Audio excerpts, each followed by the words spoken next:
This is a special evening for me. I had a very important audition this afternoon for a big TV show, singing audition, and with a bit of luck, they loved my singing.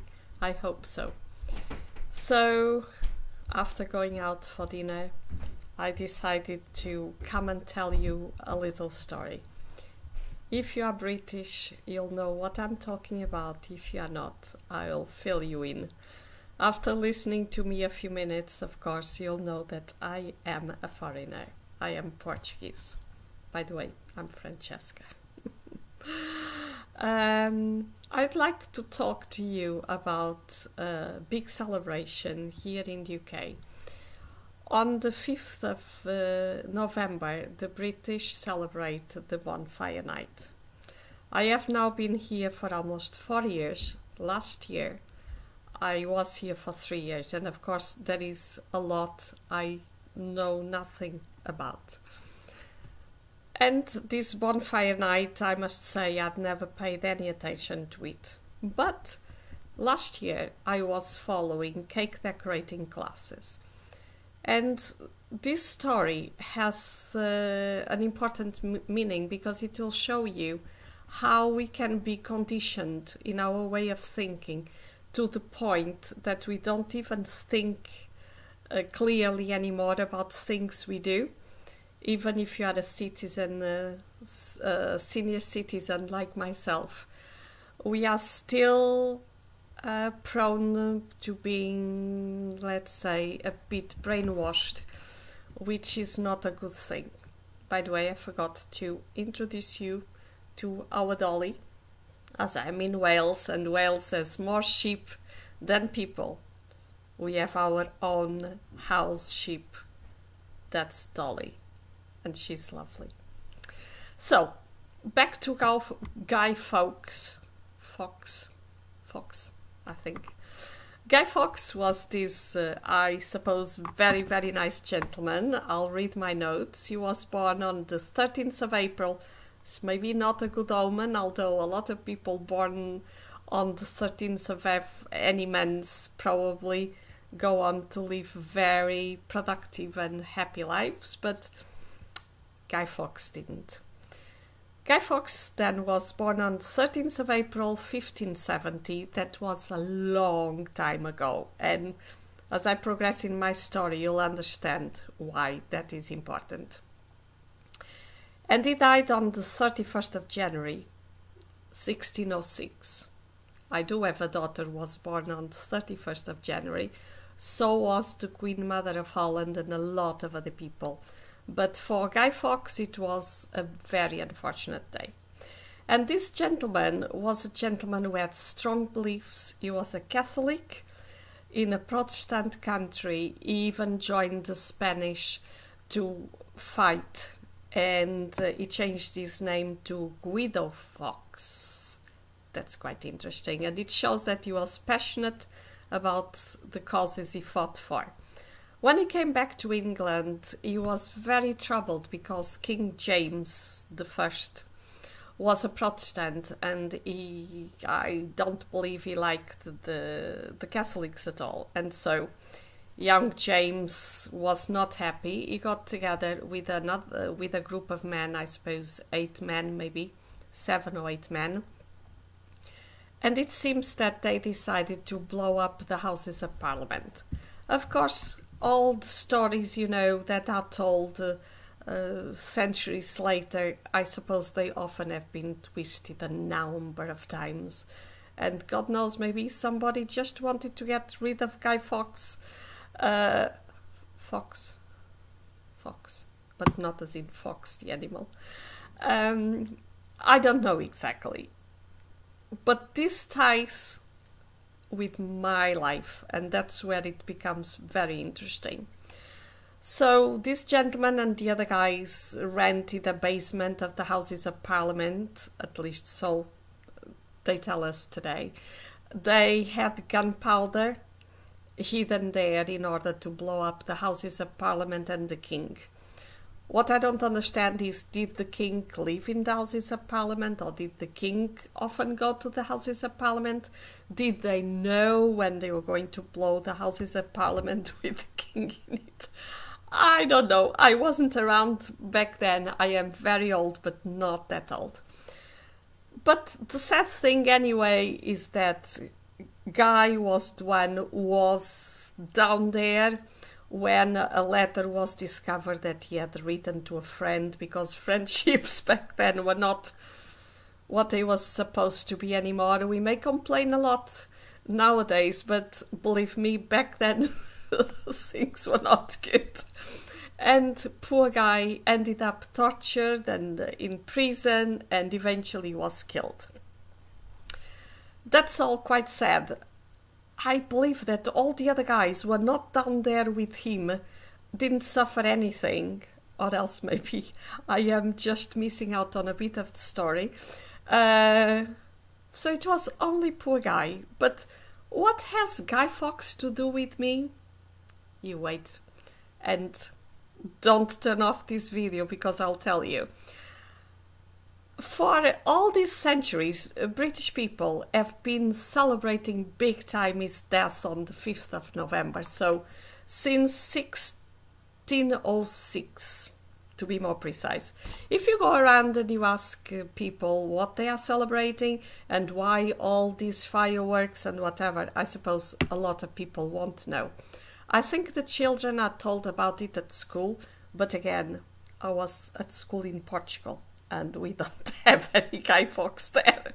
We had other people back then, but not Guy Fawkes. So, you know, unsuspectingly, I was following a cake decorating class last year. I hope I still find photos of the beautiful cake I made for the class and decorated beautifully, never realizing that actually what I was doing was burning a guy on the top of my cake. And am I sure that the guy deserved to be burned or killed or mutilated or whatever? No. Did I understand when the teacher said, let's make a bonfire night cake? Put a man on it. With flames, of course we didn't burn the cake, that's obvious, but I just baked the cake, decorated it, never gave it a thought. Why on earth was I, Francesca,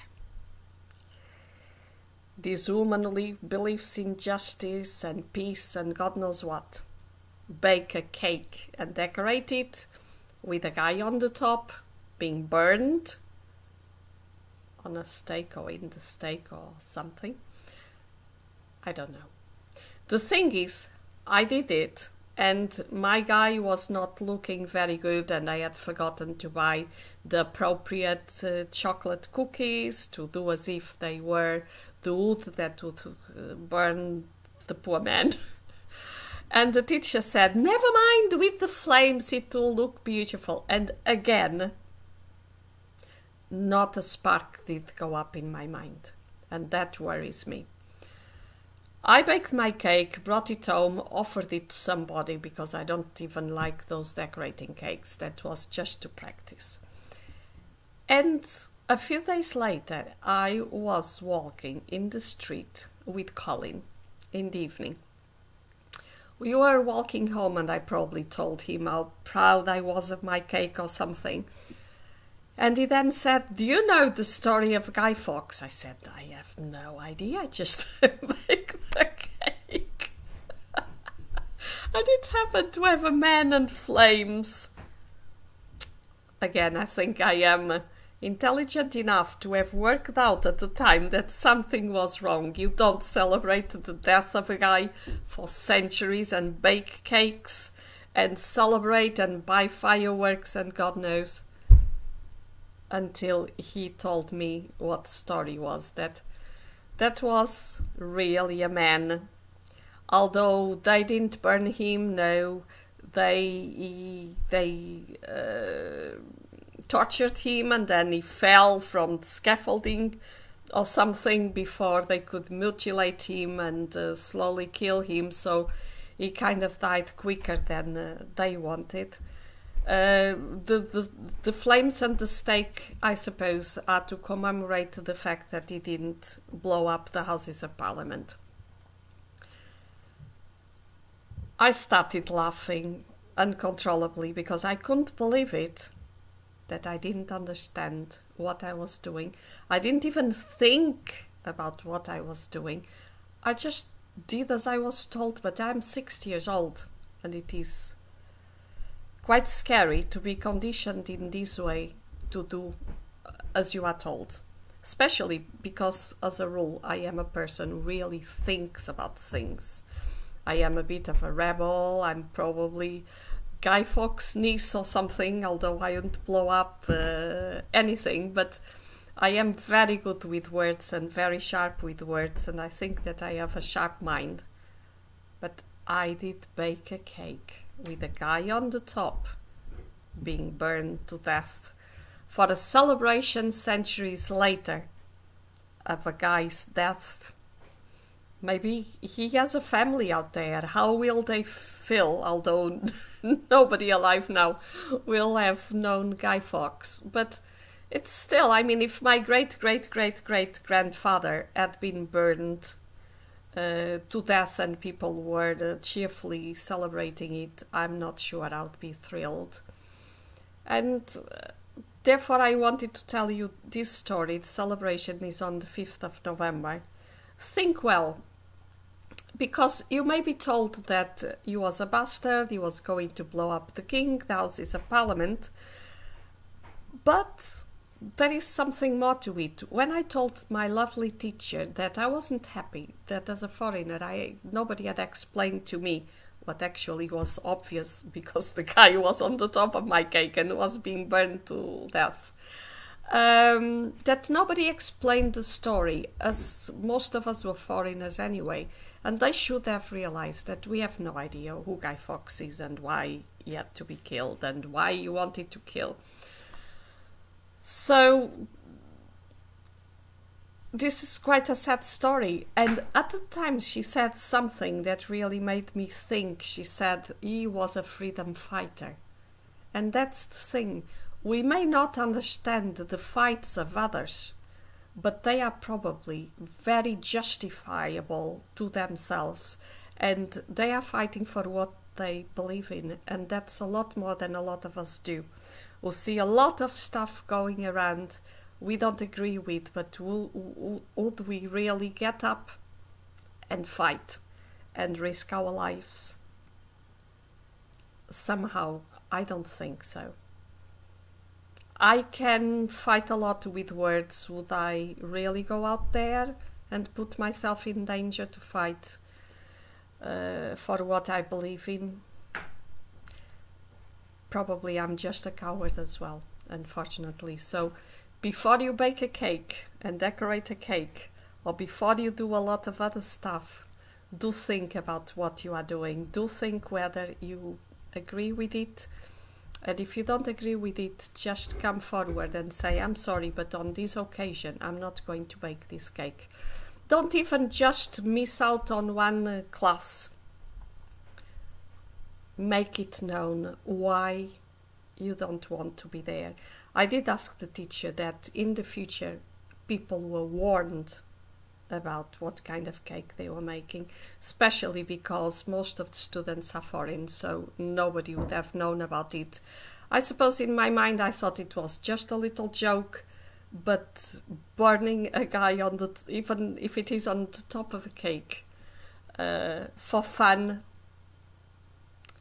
that is not something I agree with, so I won't be celebrating the Guy Fawkes night, the bonfire night. I'm sorry. Take care. See you soon. Bye. If you like my channel, please don't forget to subscribe. I would love to have 500 subscribers and to get to 20,000 viewings. I'm now almost at 14,000. But the most important is that you enjoy my videos. and I enjoy being with you and speaking to you. Take care. Sleep tight. Bye. From me and Dolly. Bye.